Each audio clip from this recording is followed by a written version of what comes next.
I'm staring at the conference room door, my hands still trembling from what just happened. 2 days ago, I thought my career at Grayson Enterprises was over. Now I'm about to walk into the biggest meeting of my professional life, and everyone, is asking for me by name. Let me back up. 3 months ago, I was Julie Simons, senior data analyst, invisible to most executives above the director level. The kind of person who arrived first and left last, whose brilliance was consistently overlooked in favor of flashier presentations and smoother talkers. I'd carved out my corner of the 42nd floor, surrounded by towers of research papers and multiple monitors displaying endless streams of market data.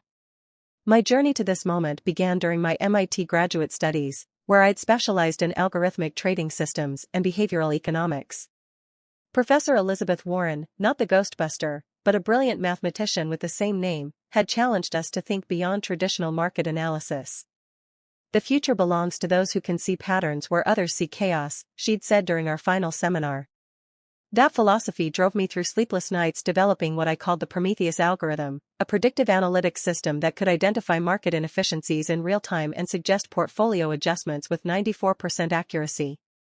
It wasn't just innovative, it was revolutionary.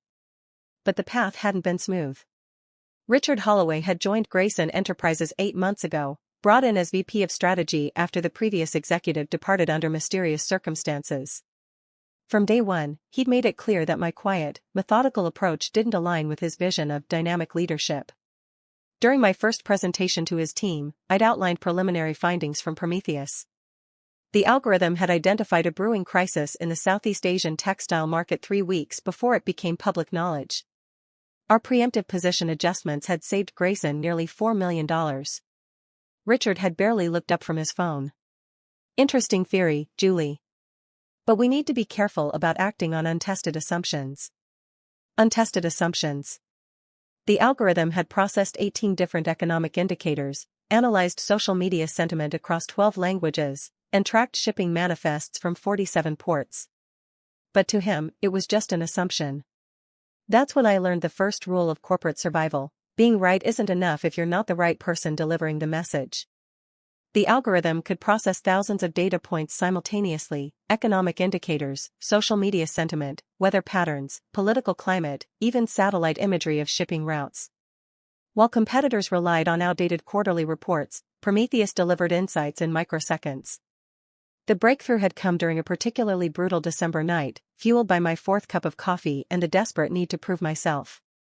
I'd been analyzing the correlation between consumer confidence indexes and cryptocurrency fluctuations when I noticed something extraordinary: micropatterns in seemingly unrelated data streams were forming predictive cascades. Weather disruptions in Brazil weren't just affecting coffee futures, they were triggering behavioral shifts in European luxury goods markets through a complex web of psychological and economic factors. Social media sentiment about political instability in Eastern Europe was correlating with tech stock volatility in ways that traditional models completely missed.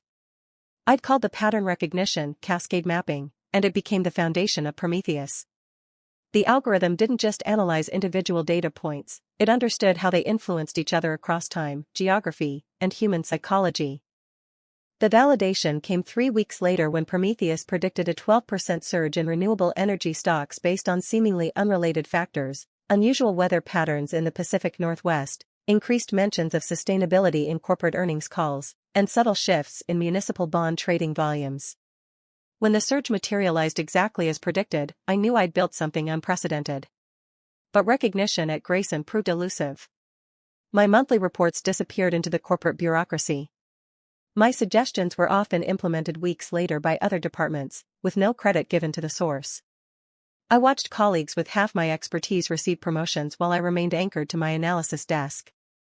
The final straw came during the quarterly strategy meeting in February. I'd prepared a comprehensive presentation showing how Prometheus could revolutionize Grayson's entire portfolio management approach. 23 slides of groundbreaking analysis, complete with backtesting data that showed consistent outperformance across multiple market conditions.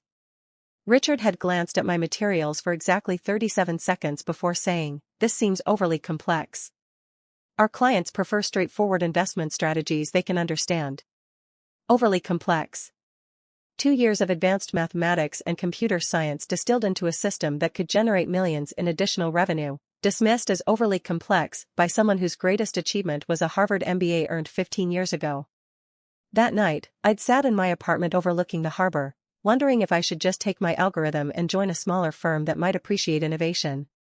My cat, Newton, had curled up beside my laptop as if sensing my frustration. "What do you think, Newton?" I'd whispered, scratching behind his ears. "Should we show them what we're really capable of?" The board presentation opportunity had appeared like a gift from the universe. Chairman Ashton had personally requested a comprehensive review of Grayson's predictive analytics capabilities. This was my moment, the chance to present Prometheus directly to decision-makers who understood the value of cutting-edge technology. I'd been scheduled to present my findings to the board of directors, the culmination of everything I'd worked toward. Then VP of Strategy Richard Holloway called me into his corner office. "Julie, I'm making a change to Tuesday's presentation," he announced, not looking up from his laptop. His silver hair caught the afternoon light streaming through floor-to-ceiling windows overlooking downtown. "Stephanie will be handling the board presentation instead." My stomach dropped. "Sir, with respect, this is my project.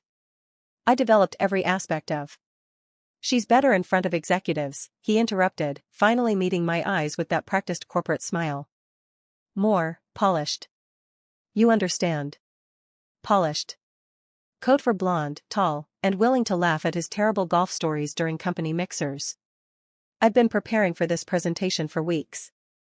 I know the algorithm inside and out. There are technical components that.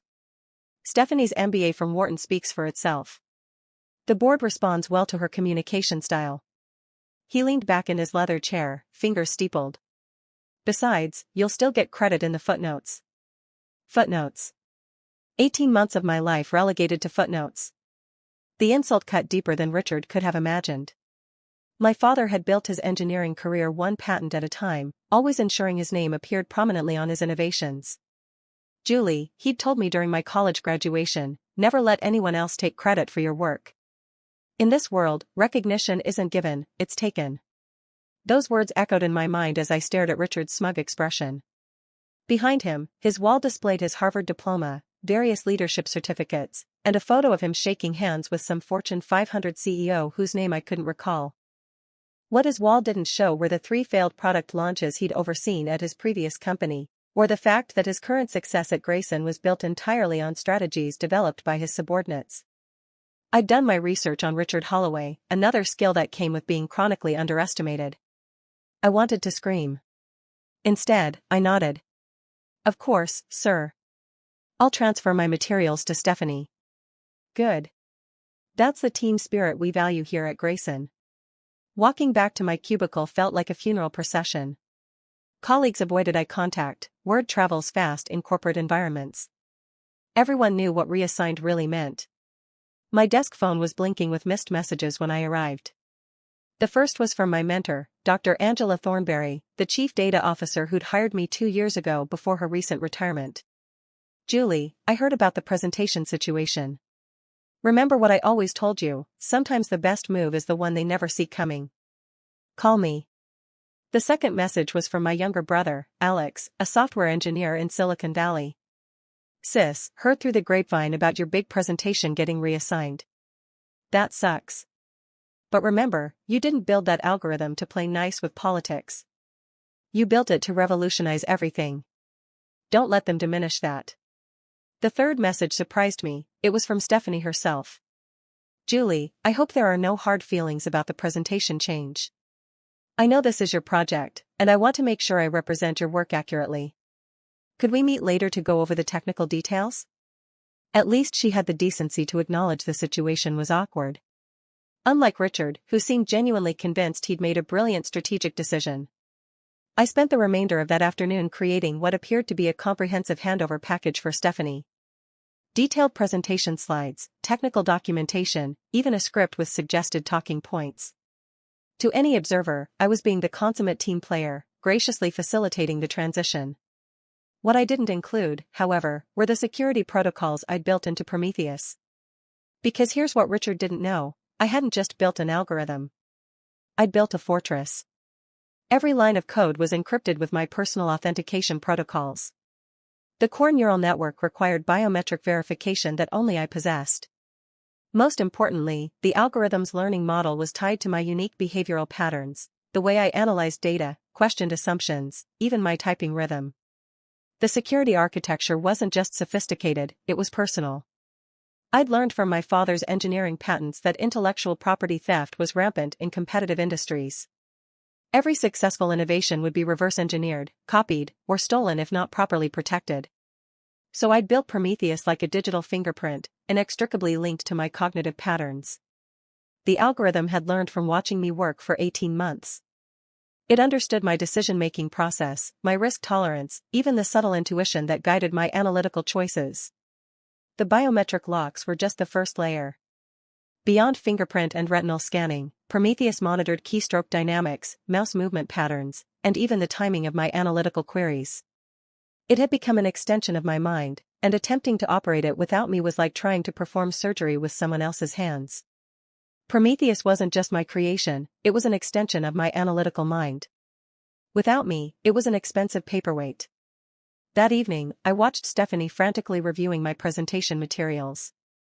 She'd cornered me by the elevators, panic barely concealed behind her usual confidence.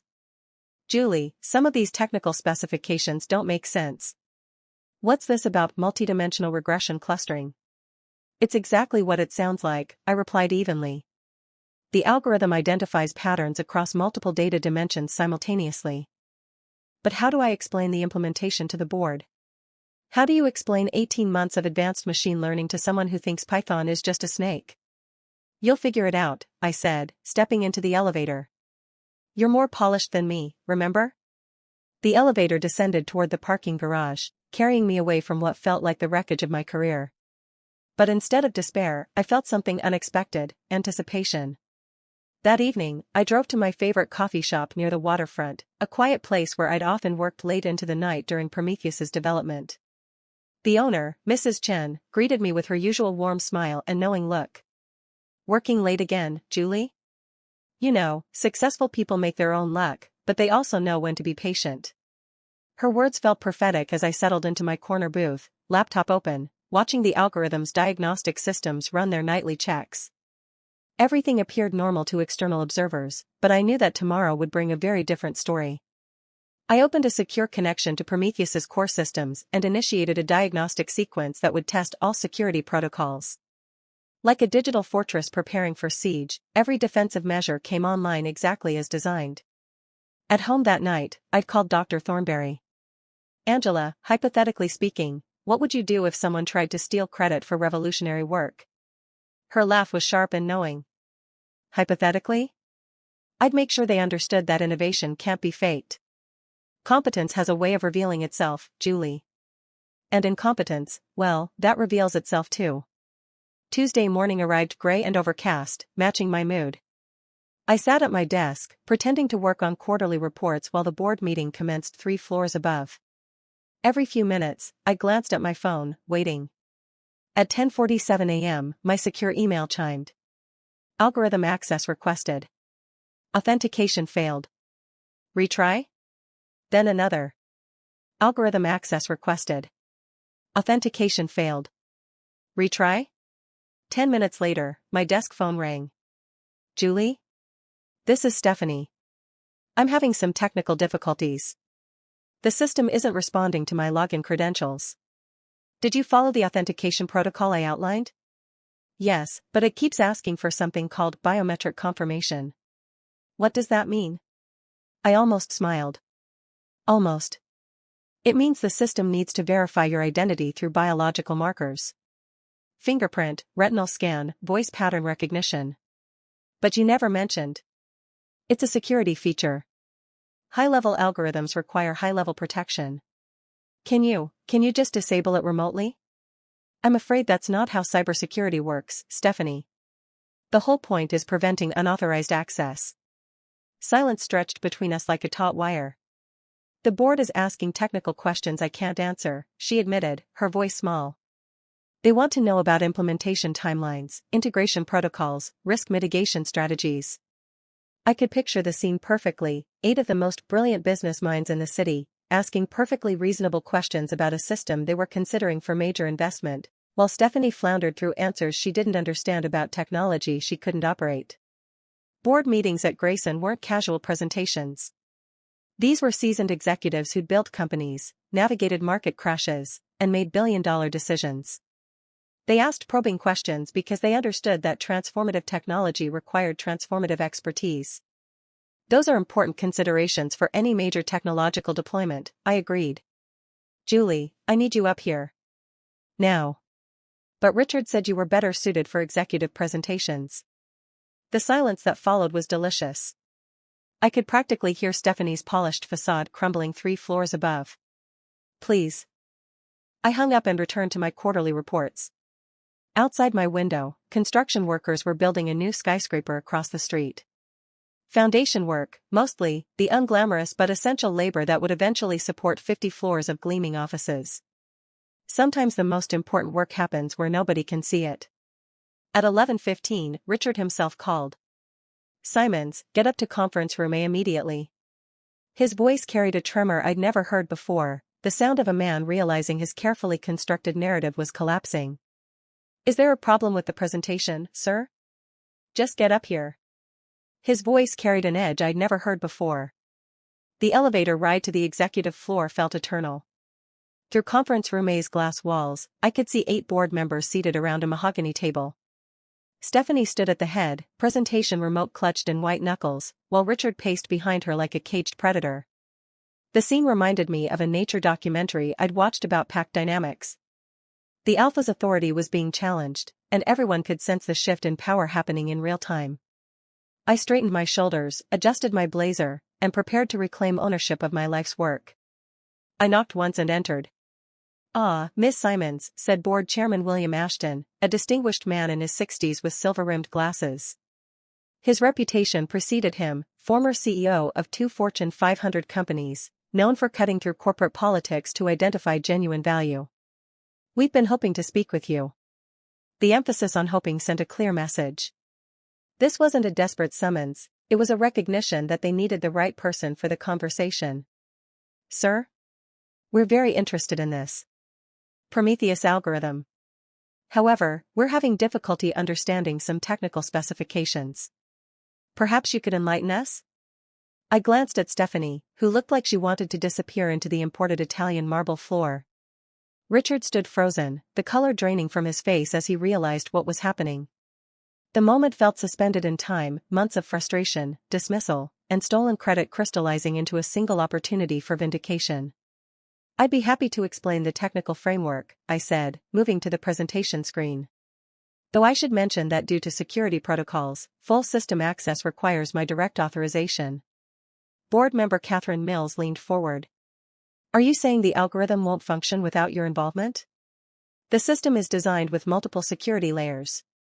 Biometric authentication, behavioral pattern recognition, encrypted access protocols. It's quite sophisticated. How sophisticated? Asked Chief Technology Officer Peter Kane. This was my moment. 18 months of preparation crystallized into perfect clarity. Prometheus processes 50,000 data points per second across 17 different market sectors. It utilizes advanced neural networks with recursive learning capabilities, meaning it becomes more accurate with each decision cycle. The algorithm identifies market inefficiencies 3.7 seconds faster than our closest competitor. As I spoke, I could see recognition dawning in their eyes. These weren't just impressive numbers, they represented a fundamental shift in how financial analysis could be conducted. I pulled up the technical architecture diagram. The core system runs on proprietary quantum-encrypted servers with redundant security protocols. Each query requires triple authentication, biometric verification, behavioral pattern matching, and real-time risk assessment. Board member Catherine Mills leaned forward, her sharp eyes focused intently on the architectural display. Ms. Simons, could you walk us through a practical example of how the system identified a market opportunity? This was exactly the kind of engaged questioning I'd hoped for, professionals who understood that revolutionary claims required concrete evidence. Certainly. 3 weeks ago, Prometheus identified unusual patterns in copper futures pricing that suggested supply chain disruptions in Chilean mining operations. Traditional analysis would have required weeks of research to connect commodity prices, weather patterns, labor negotiations, and political stability indicators. I switched to a detailed case study slide. Prometheus processed satellite imagery showing unusual cloud formations over key mining regions, correlated that with social media sentiment analysis from mining communities, cross-referenced with shipping manifest data from 3 major ports, and identified potential supply constraints 72 hours before they became public knowledge. What was the financial impact? Asked Chief Technology Officer Peter Kane. Our preemptive position adjustments generated $2.3 million in additional revenue while avoiding $1.8 million in potential losses. Total value creation, $4.1 million from a single algorithmic insight. The room buzzed with quiet excitement. These were numbers that commanded attention at any level of corporate hierarchy.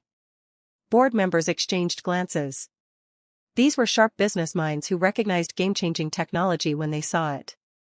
Ms. Simons, Chairman Ashton said slowly, what would implementation of this system mean for Grayson Enterprises? Conservative projections suggest a 23% increase in portfolio performance within the first quarter. Long-term modeling indicates we could outpace industry standards by 40 to 60% annually. The room went silent except for the soft hum of air conditioning. And this system currently requires your direct oversight, asked board member Helen Foster. The algorithm is trained on my analytical patterns. Replacing that would require rebuilding the entire neural network from scratch, approximately 2 years of development time. Richard finally found his voice. Julie, we should discuss this privately.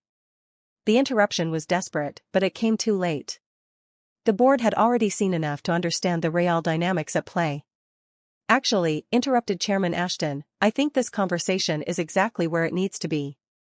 His tone carried the authority of someone accustomed to cutting through corporate maneuvering. Ms. Simons, would you be interested in discussing an expanded role here at Grayson? Perhaps something more, executive in nature? The question hung in the air like a thunderclap. Around the table, I could see board members nodding in agreement. The validation I'd sought for 2 years was finally materializing, but it felt different than I'd imagined, more substantial, more permanent. My heart hammered against my ribs. I would be very interested in that conversation, sir. Excellent. Richard, I think we need to reassess some recent personnel decisions. The VP of Strategy looked like he'd swallowed broken glass. His carefully constructed narrative about polish and executive presence was crumbling in real time as the board witnessed genuine expertise in action. Chairman Ashton, if I could just explain the reasoning behind. The reasoning seems quite clear, said Catherine Mills coolly. Her voice carried the precision of someone who'd navigated countless corporate power struggles and could recognize incompetence from across the room. You attempted to remove the creator of a potentially revolutionary system from her own presentation. That shows either profound incompetence or deliberate sabotage. Neither reflects well on your judgment. Board member Helen Foster nodded in agreement. Richard, we hired you to identify and nurture strategic advantages for Grayson. Instead, you nearly prevented us from recognizing our most valuable innovation in years. The systematic dismantling of Richard's authority was beautiful to witness. Each board member contributed another piece of evidence, another logical conclusion that led inevitably to his professional downfall. I was trying to ensure the best possible presentation to the board. By sidelining the person who actually built what we're evaluating. Peter Kane shook his head.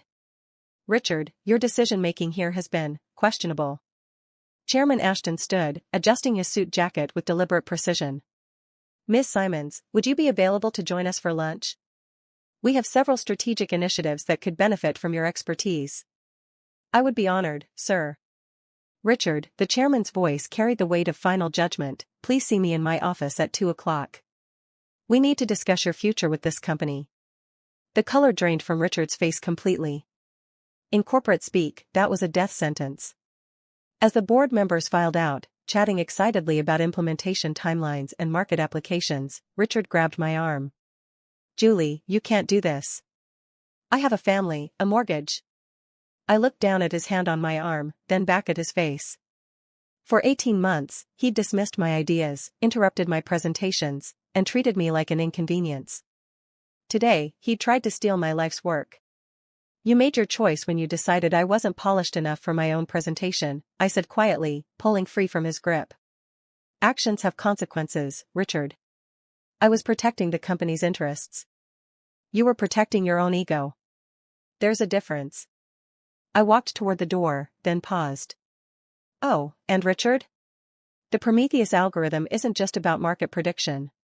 It also identifies patterns in human behavior. Corporate politics, decision-making biases, leadership effectiveness.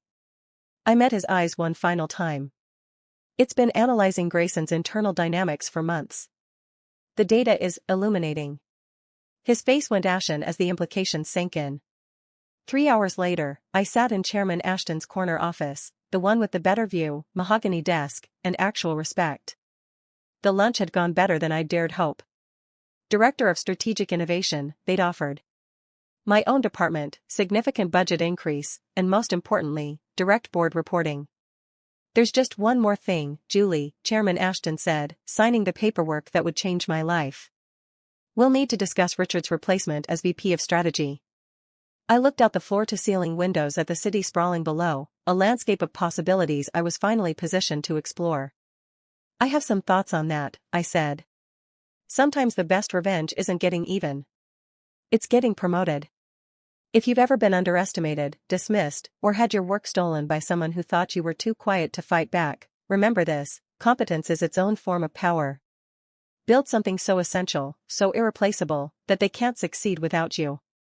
Then watch them realize they should have treated you better from the beginning. The Prometheus algorithm is still running, by the way.